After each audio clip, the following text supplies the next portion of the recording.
বাংলাদেশে আপনি চাইলেও এর থেকে ভালো কিছু পাবেন না। পোলিং এজেন্টরা যারা ওখানে ভোটার আছে তাদেরকে প্রভাবিত করার চেষ্টা করছে। ওনারা দুইজনে ভুল করছেন। এক মিনিট, তুমি নিজে ভোট দিছো কিন্তু এটা কি পুরা মোশনীয়? এই দেখেন, না না পুরা মোশনীয় কিনা, ওটা পুরা মোশনীয় কিনা? আমি মোশনীয় শেষ করি প্লিজ। তো স্যার এটা হচ্ছে যে অমোচনীয় কালি ব্যবহার করার কথা থাকলে মোচনীয় হয়েছে, এটা একটা ব্যাপার। পিবিএ 236 নাম্বার 80+ ছাড়া ভোট হয়েছে, ভোটার ভোট দিয়েছে, আমারও সাক্ষ্য দিতে হয়েছে।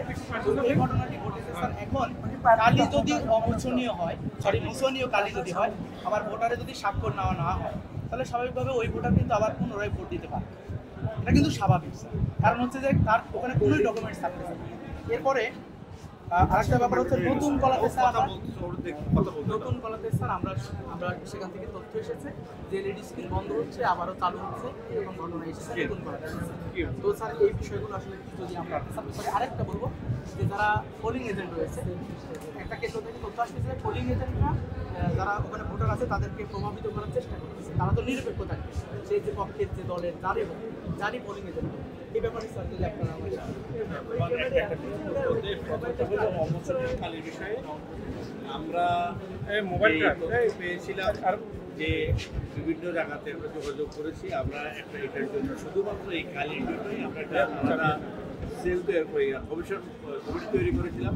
এই কমিটি বিভিন্ন জায়গায় যোগাযোগ করছে এবং শেষ পর্যন্ত তারা বাংলাদেশের নির্বাচন কমিশন পর্যন্ত যোগাযোগ করেছে।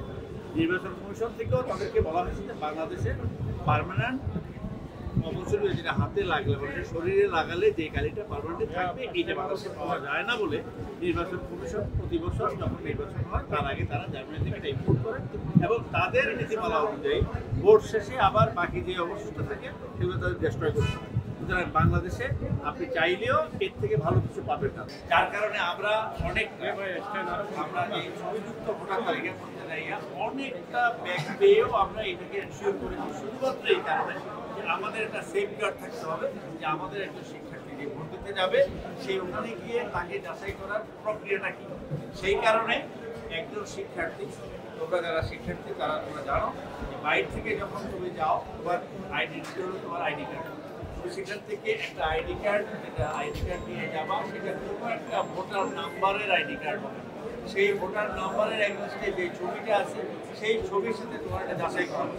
যাচাই করার পরে এই দুইটা জিনিসের ব্যাপারে নির্বাচন কর্মকর্তারা যেমন যাচাই করবে বা নিশ্চিত হতে হবে, একইভাবে পোলিং এজেন্ট যারা তারাও নিশ্চিত হতে হবে। এই নিশ্চিত হওয়ার পরে যে ব্যালট পাবে সেই ব্যালট দিয়ে সে ভোট দিবে।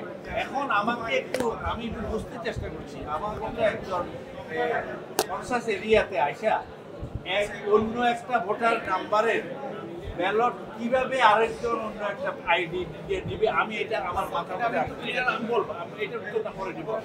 আরেকটা হলো তুমি বলছো যে দুইটা জায়গাতে, তুমি একটা বলছো যে আমি বলছি দুইটা জায়গাতে হয়েছে। আমাদের যারা ভোটিং কর্মকর্তা, আমরা যারা পোলিং অফিসার বা অ্যাসিস্ট্যান্ট রিটার্নিং অফিসার, ওনারা তো আসলে অভিজ্ঞ না, কাজ করেন নাই। ওনারা দুইজনে ভুল করছেন যে এই ব্যালটগুলো দেওয়া আছে সেই ব্যালটগুলোতে সাইন করেন নাই, কিন্তু রেসপেক্টিভ স্টুডেন্ট গেছে তাকে তারা আইডেন্টিটি দিয়েছে, তার ব্যালট দিচ্ছে, সে ভোট দিচ্ছে, এটা প্রমাণিত সত্য এবং প্রমাণিত। কারণ আমাদের সিসিটিভি ক্যামেরা আছে। এখন সমস্যাটা আছে কি, সমস্যা হলো ওই ব্যালট পেপারে ওনাদের স্বাক্ষর থাকার কথা ছিল, স্বাক্ষর নাই বলে আমি সিদ্ধান্ত দিয়েছি দুইটা রুমে এবং দুইটা রুমের দায়িত্বে যে সমস্ত রিটার্নিং অফিসার এবং আমাদের কমিশনার সদস্য আছে। দেশে দেশে সবার সাথে দ্য নিউজ।